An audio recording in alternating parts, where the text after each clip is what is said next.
Perinthalmanna MLA. Najeeb കാന്തപുരത്തിന്റെ മുദ്ര charitable ഫൗണ്ടേഷനെ കുറിച്ച് അന്വേഷണം വേണമെന്ന് CPM നേതാവ് ഡോക്ടർ പി സരിൻ.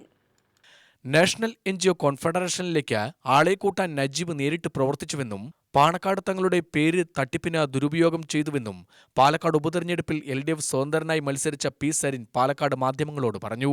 ഈ പദ്ധതിയുമായി ബന്ധപ്പെട്ട് തൊട്ടടുത്ത ജില്ലയായ മലപ്പുറം ജില്ലയിലെ പെരിന്തൽമണ്ണയിൽ ജനപ്രതിനിധിയായിട്ടുള്ള ശ്രീ നജീബ് കാന്തപുരത്തിൻ്റെ നേതൃത്വത്തിൽ നടന്ന ഈ തട്ടിപ്പിന് കൂട്ടുനിൽക്കുന്നതോ അല്ലെങ്കിൽ തട്ടിപ്പിൻ്റെ എന്താണ് അവിടെ നടക്കുന്നത് എന്നതിൻ്റെ അറിവോടുകൂടി തന്നെ അതിൻ്റെ ഭാഗമാകുന്നതിൻ്റെയൊക്കെ സൂചനകൾ ലഭിക്കുന്ന വിധമുള്ള കാര്യങ്ങൾ നമ്മുടെ പരിശോധനയിൽ വ്യക്തമായത്. ഒരു ഉദാഹരണം പറയുകയാണെങ്കിൽ ശ്രീ നജീബ് കാന്തപുരം MLA പെരിന്തൽമണ്ണയിൽ നടത്തി വരുന്ന പ്രവർത്തനങ്ങൾക്ക് അദ്ദേഹം എപ്പോഴും ഉപയോഗിക്കുന്ന ഒരു ഫൗണ്ടേഷൻ്റെ പേരുണ്ട്. ആ ഫൗണ്ടേഷൻ്റെ പേര് മുദ്ര ചാരിറ്റബിൾ ഫൗണ്ടേഷൻ എന്നാണ്. ഈ മുദ്രയുടെ വെബ്സൈറ്റ് ഞാൻ കഴിഞ്ഞ 2 ദിവസമായിട്ട് നിരീക്ഷിക്കുകയായിരുന്നു. ബഹുരസമാണ്.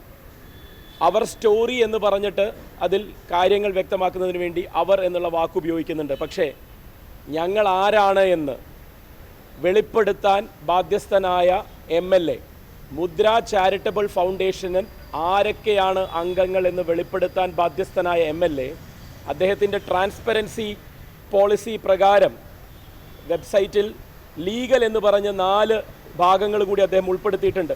അതിൽ ടേംസ് ആൻഡ് കണ്ടീഷൻസ് എന്ന് പറയുന്ന ഒരു ഭാഗം, പ്രൈവസി പോളിസി എന്ന് പറയുന്ന ഒരു ഭാഗം, റീഫണ്ട് പോളിസി. അപ്പോൾ അദ്ദേഹത്തിന് അറിയാം എപ്പോഴെങ്കിലുമൊക്കെ തട്ടിപ്പുണ്ടാവും. അപ്പോൾ തട്ടിപ്പുണ്ടാവുമ്പോൾ എങ്ങനെയാണ് ഇതിൻ്റെ റീഫണ്ട് എന്നായിരിക്കും ഉദ്ദേശിക്കുന്നത്, എനിക്കറിയില്ല എന്താണെന്ന്. ആക്സസിബിലിറ്റി സ്റ്റേറ്റ്മെൻറ്റ്, നമ്മൾക്കൊക്കെ ഈ കേരളത്തിലുള്ള സാധാരണ ജനങ്ങൾക്ക് ഇങ്ങനത്തെ ഒരു പ്രയോഗം അറിവില്ലെങ്കിലും അത് ഇൻ്റർനാഷണലി ഫോളോ ചെയ്യുന്ന ഒരു പ്രാക്ടീസാണ്. ഒരു വിഷയവുമായി ബന്ധപ്പെട്ട് ഏതൊക്കെ വരെയുള്ള വസ്തുതകൾ പുറത്ത് വിടാൻ പറ്റാനുള്ള സാധ്യതകളുണ്ട്, അതേ ഞങ്ങൾക്ക് പുറത്ത് പറയാനുള്ള ബാധ്യതയുള്ളൂ എന്നുള്ളതാണ് ഈ ആക്സസിബിലിറ്റി സ്റ്റേറ്റ്മെൻറ്റ്. പക്ഷേ നിർഭാഗ്യവശാൽ ഈ 4 കാര്യങ്ങളും ആ വെബ്സൈറ്റിൽ നിന്ന് ലഭ്യമല്ലാത്ത വിധം അതിൻ്റെ ഹൈപ്പർ ലിങ്കുകൾ ഡീആക്ടിവേറ്റ് ചെയ്തിരിക്കുകയാണ്.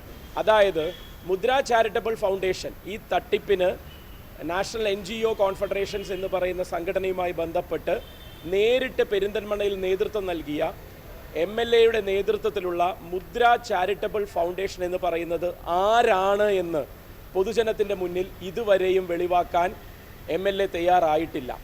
നജീബിന്റെ നേതൃത്വത്തിൽ പകുതി വിലയ്ക്ക് സാധനങ്ങൾ വിതരണം ചെയ്യുന്നതിന് ആളെ കണ്ടെത്തി നൽകി. നജീബിനെതിരെ ക്രൈംബ്രാഞ്ച് അന്വേഷണം വേണം. MLAയുടെ വിശദീകരണത്തിന് ശേഷം കൂടുതൽ വെളിപ്പെടുത്തുമെന്നും പി സരിൻ പറഞ്ഞു.